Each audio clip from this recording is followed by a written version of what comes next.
What's up, guys? Lazy Goldmaker here with another video. Now this one we're comparing some markets on retail and TBC, and we're going to take a look at Jewelcrafting. Now, as all of you playing TBC Classic will know, gems are really expensive if you're trying to get the best gems into your gear. That costs a lot of money. And as those of us on the gold making side of this equation know, Jewelcrafting is extremely profitable in TBC Classic. Extremely profitable. Now, and those of us playing retail will also know that the gem cutting portion of Jewelcrafting in Shadowlands is almost worthless. The gems sell for nothing relative to other items.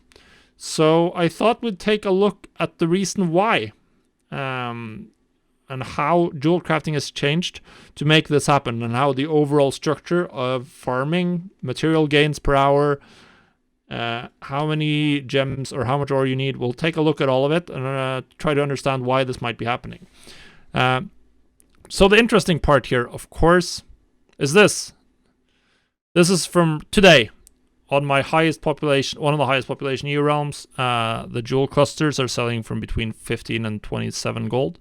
These are the best gems in TBC, and then we have a smattering of some of the more popular living rubies that are selling for anywhere from 140 to 200 gold on my TBC Classic realm. So that's surprising because there's a ton more gold in the retail economy, so much more gold. But best gems are selling for a higher raw price in TBC than retail. So that just says how incredibly lackluster the gems are in retail. It's so little gold you make from it relative to how much things cost. It's almost worthless. Now, part of this is, of course, the fact that essence is what you prospect ore. But we're going to look at some of the other reasons as well. And the number one thing, the number of sockets. Like, how many gems do you need? Well, if you look at TBC, Warlock Phase 1 BIS has 15 sockets. That's a lot of sockets. That's 15 gems you need once you get your BIS gear. And if you're in pre-BIS gear, there's also a bunch of sockets because a bunch of these items will still be there. This is for Fire Destro. I just picked one at random. And outside of the shoulders, like literally all of these pieces are also pre-BIS crafted gear. So most Warlocks will want this amount of sockets almost regardless of what they're wearing. I think even the Spell Strike head, which is if you don't get the tier 4 helmet, has 3 sockets on it. So you're looking at an incredible amount of sockets across the board in TBC. And generally speaking, in a lot of cases, BIS gear will veer towards items with sockets because it's very strong. It's very strong to have that flexibility in your gearing. It means you can swap in a hit gem if needed, you can swap it out if needed, and it's just very, very, very good. So that's one part of it. That's 15 sockets in the Warlock Phase 1 BIS, and then retail BIS is 6 sockets. You have the socket generating items, so you can have sockets on helms, necklaces, bracers, belts, and rings, and that's a total of 6 sockets. So TBC players will want anywhere from 2 to 3 times as many gems as retail players in their BIS gear, and that's not even in their BIS gear before that. And many retail players won't even reach 6 sockets because in 9.0 that required you to farm the Maw and farm Venari and farm a lot of Stygia. Of course, all of like sweaty mythic raiders did that, but a lot of more casual players, people who maybe only raid heroic, don't care so much about maximizing player power, they didn't do that, and they never got to 6 sockets. They just got the ones that they got very luckily from gear. Whereas there's a huge amount of sockets baseline in TBC. So that's one huge part of it. There's just a much, much higher demand for gems in TBC. Players need way more gems. Now, the next part of this is the availability of gems. And there are 2 factors that come into play here. Number one is the amount of gems that you can get per ore prospected. Like how much ore do you need to go through to get the gems you need? That's one part of this equation. The other side is how fast can you farm that ore. So that's going to give you the total picture of how many hours of farming, how many hours of resource generation maybe even how many hours of prospecting. I didn't actually look at this for this video. But how much time do you need to spend to farm to get one bis gem? That's an important question to understand. The more ore you get per hour, the lower ore prices will be relative to purchasing power, obviously, and then gems will be cheaper. And then obviously the less ore you have to prospect to get your bis gem, that's also going to be a huge effect, obviously. Now in retail, you get one gem at the rate of about 30% per ore, and you need 4 of these gems to make one of the bis jewel clusters. So if you want to make one of the versatiles or quick jewel clusters that require 4 of one color, they require 4 blue or 4 yellow gems. That's gonna on average require you to prospect about 30 lacerite ore or any zone specific ore in Shadowlands. And since there's just 3 different gems, that's gonna give you a very high chance of getting it within 30. If you double the amount of ore, you're pretty much guaranteed to get it. So you'll not need to prospect a huge amount of ore to reach the average numbers. Now in TBC, the picture looks completely differently. Bis gems, currently the rare gems, there are 6 of these, as well as 6 uncommon quality gems with different colors. And they're all turned straight into gems to socket on a 1-to-1 basis, of course. But most players want the red gems, because in as many sockets as possible. Why? Because red gems are the ones that give you straight up throughput, damage, or healing increasing stats. That's going to be the spell power, strength, agility, all of the good stuff. That's going to come from the red gems. Now, in some cases, people will have some oranges and purples to activate the socket bonus. So they might go for the one that has spell power and stamina that's purple and can fit in a blue socket and activate the socket bonus. But primarily they want the red ones, and that's why they're so expensive. Some other classes might want some blues and greens and yellows, including tanks wanting the stamina gem from the blue color family. But overall, most players want the red ones, which is why they're so expensive. So how much ore do you need to prospect to get one red gem? If that's the only thing you care about. Well, the best ore you can prospect for this is adamantite ore. And when you do that, you have about a 0.5% chance or rate, I should say, per ore of getting a living ruby. You have about a 3% chance of getting any rare gem. So that means you have to prospect a lot of ore. In fact, you need about 125 adamantite ore on average to get one living ruby, and this is on average. And as anyone with a degree, or not even a degree, with some understanding of statistics, when the rate is just 0.5%, the variance in any sample size is going to be large. If you prospect 125 ore, there's a good chance that you don't get a living ruby. There's also a good chance that you get 2 living rubies or 3 living rubies. On average, from 125 ore, you should be getting about 6 rare gems from that. But you probably don't care about the greens and the yellows and the blues as much, at least, as you do about the reds.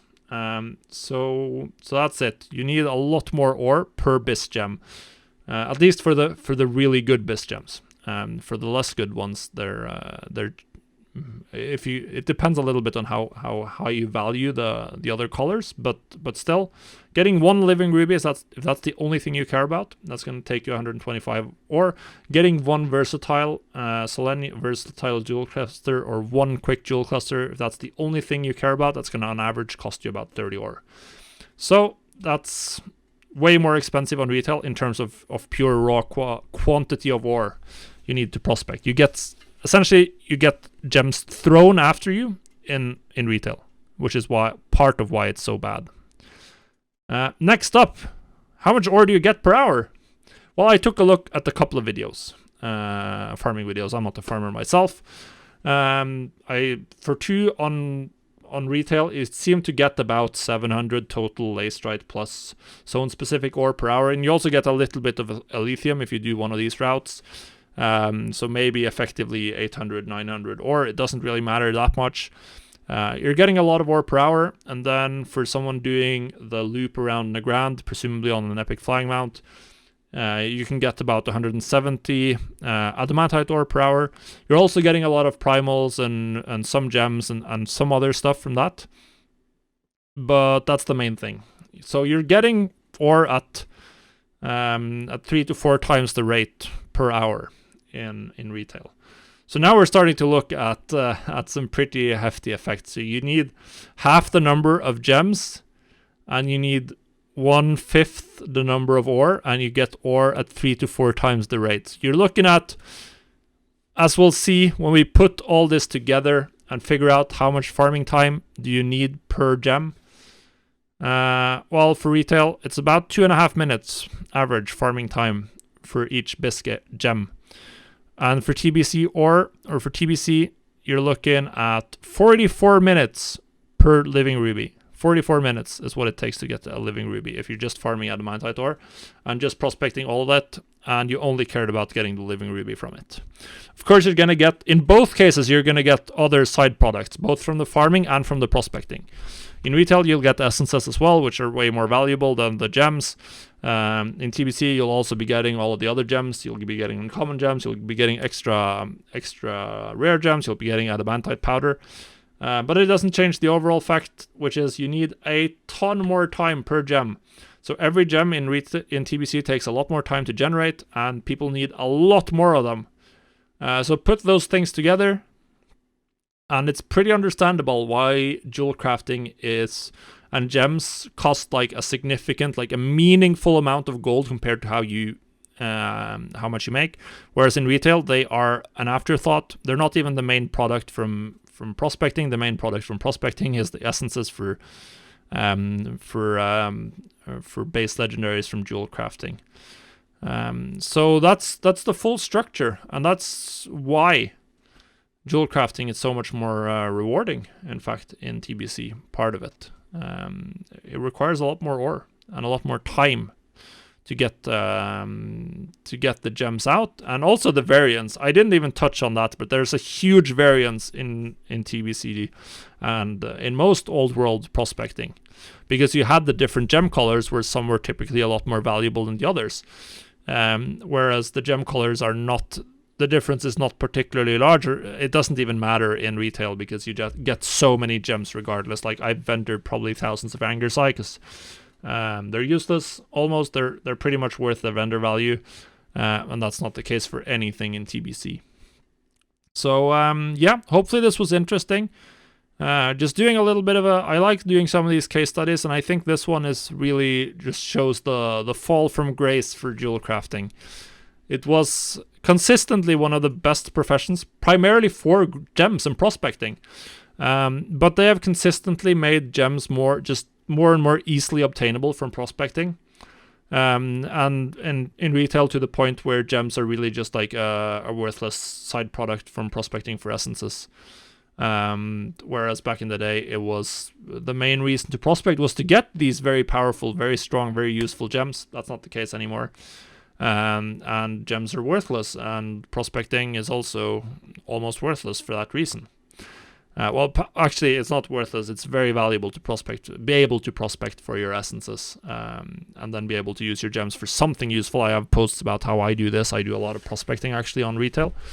But the days of jewel crafting being about gems is definitely over, at least for the time being. If you wanted to have gems be economically significant again, you'd have to have more sockets, so that you go from everyone having 5 to 10 sockets to just hardcore players having more than 1 or 2 sockets, which is the case in retail right now. You generally have to be a hardcore player to get full, or relatively hardcore. It's not that you have to be hardcore to be able to do it, but you have to be hardcore to care, have a little bit of a min-max mentality to care about doing them enough to get the sockets in retail, and that's what it is. So, and this is also one of the reasons why I was so excited for TBC, because I was expecting jewel crafting to be very profitable again, and it is extremely profitable. It's a lot of fun. It's a lot of fun churning through the ore, and you don't have to prospect as much ore. Obviously, you don't have mass prospect, but even without, you still get high value gems, and you get that sort of gambling feeling of you're doing a batch of 300 ore, and like, oh yeah, that's the living ruby. That's money right there.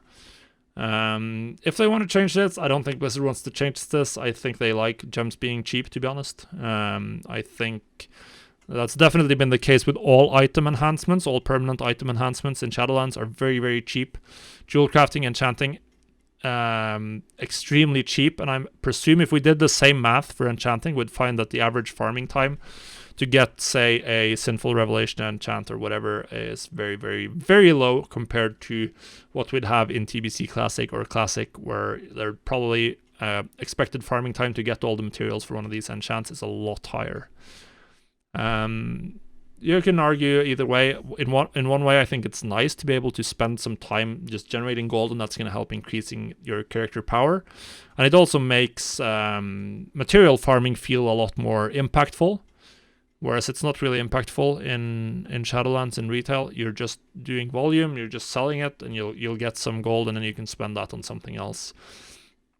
Whereas in Classic and TBC Classic, people actually go out to farm their 20 primal airs for their crafted weapon or whatever.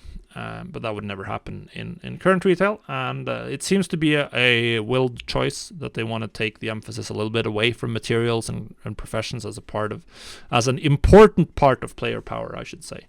Now it's sort of like small marginal gains, and they don't cost you a lot of money anyway, so everyone will just do it.